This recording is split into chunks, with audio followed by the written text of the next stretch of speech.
창세기 9장 11절로 13절까지 말씀 함께 봅니다.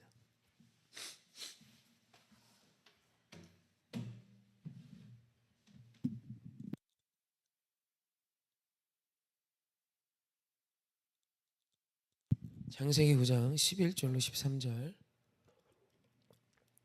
앞에 화면을 보시고 우리 한 목소리로 함께 합독합니다. 시작. 내가 너희와 언약을 세우리니 다시는 모든 생물을 홍수로 멸하지 아니할 것이라. 땅을 멸할 홍수가 다시 있지 아니하리라. 하나님이 이르시되 내가 나와 너희와 및 너희와 함께 하는 모든 생물 사이에 대대로 영원히 세우는 언약의 증거는 이것이니라. 내가 내 무지개를 구름 속에 두었나니 이것이 나와 세상 사이의 언약의 증거니라. 아멘. 우리가 믿는 하나님을 대표적으로 표현하는 표현이 있다면 약속의 하나님이죠. 우리가 믿는 하나님은 약속의 하나님이다 라고 표현합니다. 왜냐하면 우리 하나님은 즉흥으로 일하지 않으세요. 전능하신 그분이 즉흥으로 일하셔도 되는데 기분대로 일하셔도 잘하시겠죠. 감정대로 일하셔도 잘하시겠죠. 당연히. 근데도 그분은 전능하시면서도 즉흥이 아닌 약속으로 일을 하십니다. 약속은 사실 전제하는 게 있죠. 기다림입니다. 약속은 그래서 좋기도 하지만 설렘이 되기도 하지만 때로는 엄청난 불편함이 되기도 합니다. 그렇죠? 기다려야 되거든요. 기다려야 돼요.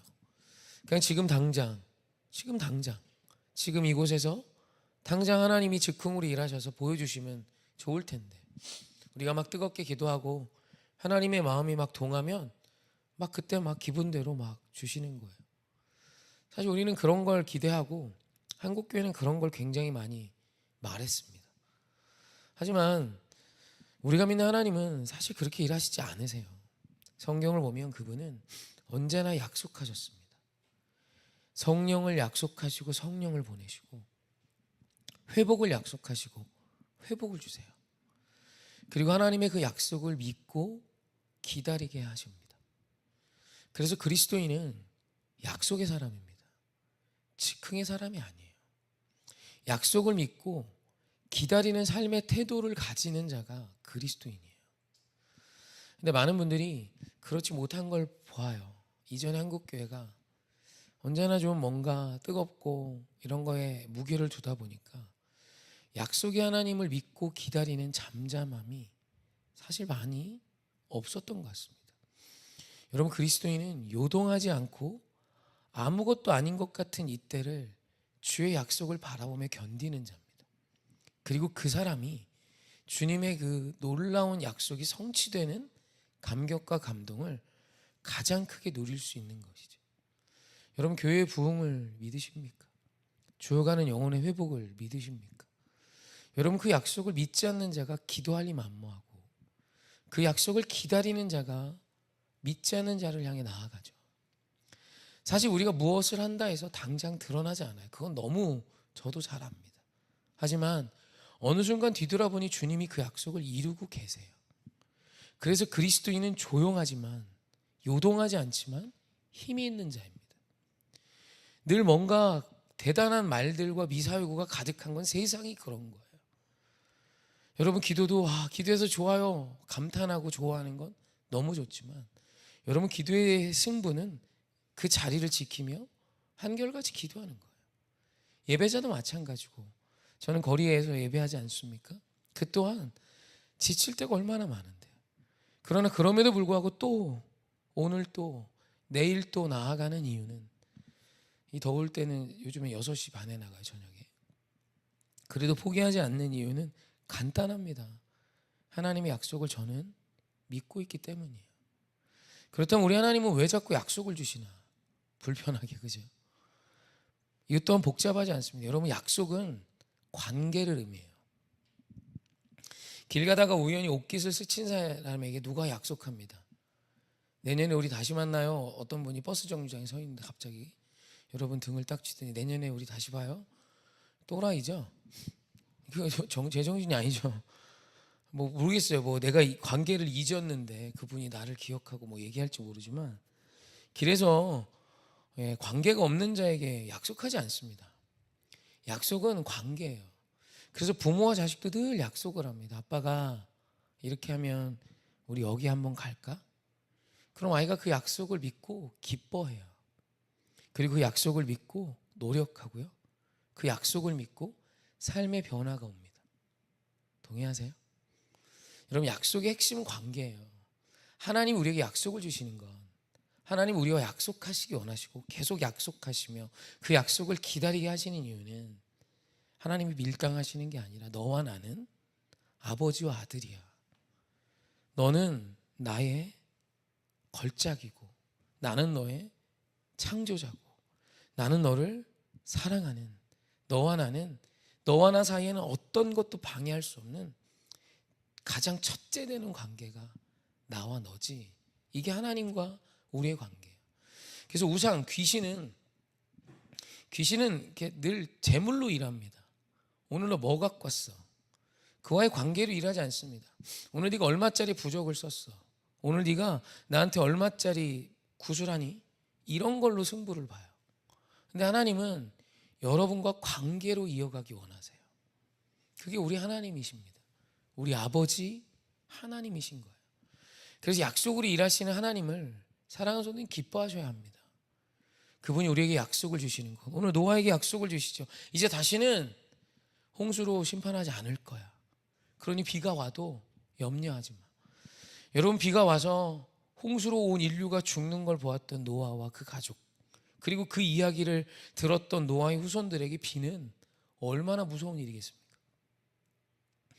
여러분, 저희 나라는 이게 땅이 조금 흔들린다고 난리 치지 않죠, 잘. 뭐 저는 모르겠어. 땅이 흔들려 본 적이 저는 없어서. 근데 요 얘기는 들어봤어요. 어떤 할머니가 한인타운에서 이제 한국에 오래 사시다가 이제 미국으로 이민을 가셔서 사는데 흑인 갱단이 와서 총구를 막 들이대면서 있는 돈 다 내놔. 그랬더니 할머니가 총구에다 손가락을 끼고 이거 치우고 얘기해. 그러더래요. 진짜 실화로 그랬답니다. 총구멍에 손가락을 넣고 치우라고. 어디 어린 놈의 새끼가 버르장머리 없이 어른 앞에 총구를 들이대냐 그러면서 치우라고 막 그러대요. 그리고 깽이 너무 두려워서 도망갔대요. 이 할머니 뭐가 있나 보다. 왜냐하면 미국은 총기 사고가 많기 때문에 총구를 들이대면 아무것도 안 합니다. 혹 총알이 나올까. 근데 우리나라는 총기 사고 모르잖아요. 여러분, 솔직히 총 무서워요? 칼이 더 무섭죠. 생각을 조금 해보세요. 우리는 총 안 무서워합니다. 우린 총기 문화가 아니거든. 누가 총을 쏴요? 누가 거리에서 총 들고 막 이래요. 칼이 더 무섭지. 이게 문화예요, 문화. 그러니까 노아의 그 후손들에게 비는 너무 무서운 거예요. 왜요? 심판이 임했던 통로거든요. 근데 하나님께서 약속하시는 거예요. 얘야, 이제 나 다시는 물로 심판하지 않을 거야. 그러니 비가 와도 염려하지 마. 그리고 그것도 너무 불안할까 봐 그들에게 무지개를 언약의 징표로 주세요. 여러분, 이것이 우리 하나님 우리와 함께 하시는 방법입니다. 하나님은 당신과 약속하세요. 왜냐하면 하나님과 우리는 남이 아니에요. 돈 쥐어준다고 좋아해서 하나님이 춤추면서 오늘은 기분이다 그러고 막 쏘시는 그런 하나님이 아니에요. 오늘 우리 하나님은 당신의 삶을 보고 계세요. 네가 오늘 어떤 재물을 드려도 오늘 너의 삶에 정의와 공의가 없고 오늘 너의 삶에 사랑이 없고 기쁨이 없고 감사가 없는 것을 하나님은 아파하세요. 우상과 사신과 잡신 나부랭이는 그런 거 관심 없어요. 오늘 네가 나를 흡족해 하고 만족해 할 그 무엇을 들고 왔니? 이거면 끝이에요. 왜요? 관계 따위 중요하지 않거든요. 그 관계는 잘못된 관계거든요. 세상이 오늘 여러분이 사는 거에 대해 관심 갖지 않아요. 그러나 우리 하나님은 오늘 여러분의 숨소리도 관심 갖고 계세요. 오늘 힘드니? 벅차니? 내가 회복시킬 거야. 내가 잘 되게 할 거야. 내가 너와 약속한 모든 것을 성취할 거야 라고 말씀하시며 하나님이 그 관계를 신뢰함으로 언약의 약속의 말씀을 믿고 오늘을 힘있게 살아내기를 원하시는 것입니다.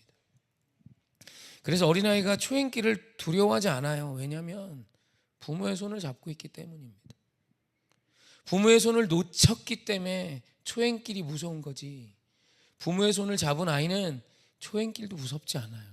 왜냐하면 관계를 맺은, 내 인생의 가장 든든한 내 아버지, 어머니의 손을 잡고 걸어가는 아이이기 때문이에요. 사랑하는 성도, 우리 하나님은 본래 우리를 그렇게 하나님과 관계 맺으며 함께 동행하시기 위해 지으신 존재입니다. 여러분, 우리가 그런 존재임을 믿고 오늘도 이 귀한 시간 주의 손을 꼭 잡으십시다. 아멘. 시간이 좀 지났지만 중요한 말씀을 잠깐 봤으면 좋겠습니다. 마태복음 16장 16절입니다. 함께 합독합시다. 시작. 시몬 베드로가 대답하여 이르되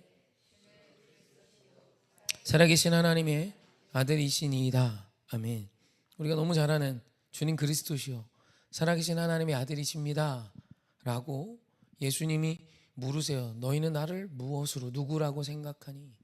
세상 사람들이 어떤 이는 예수님을 선지자라고도 하고, 어떤 이는 천사라고도 하고, 어떤 이는 위인이라고도, 대단한 어떤 의인이라고도 말합니다.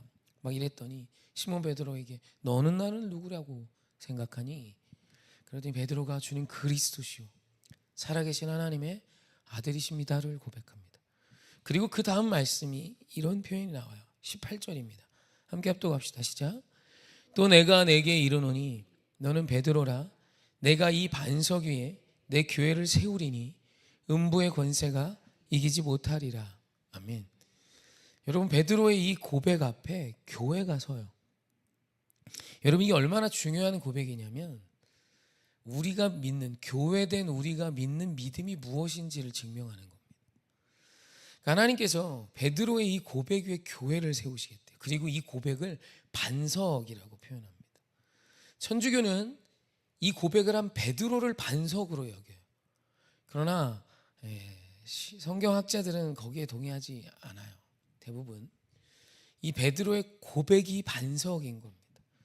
그래서 베드로 위에 교회가 쓰는 것이 아니라 베드로의 고백 위에 이 교회가 쓰는 거예요. 왜냐하면 주님 그리스도십니다. 주님 그냥 어떤 위인, 이 시대 속에 왔다가 지나가는 어떤 대단한 한 사람, 선지자가 아니라 나의 메시아임을 고백하는 거예요. 그리고 그분은 하나님의 아들이심을 고백하며 그분의 신성을 고백하는 거예요. 지금 인간으로 계시잖아요.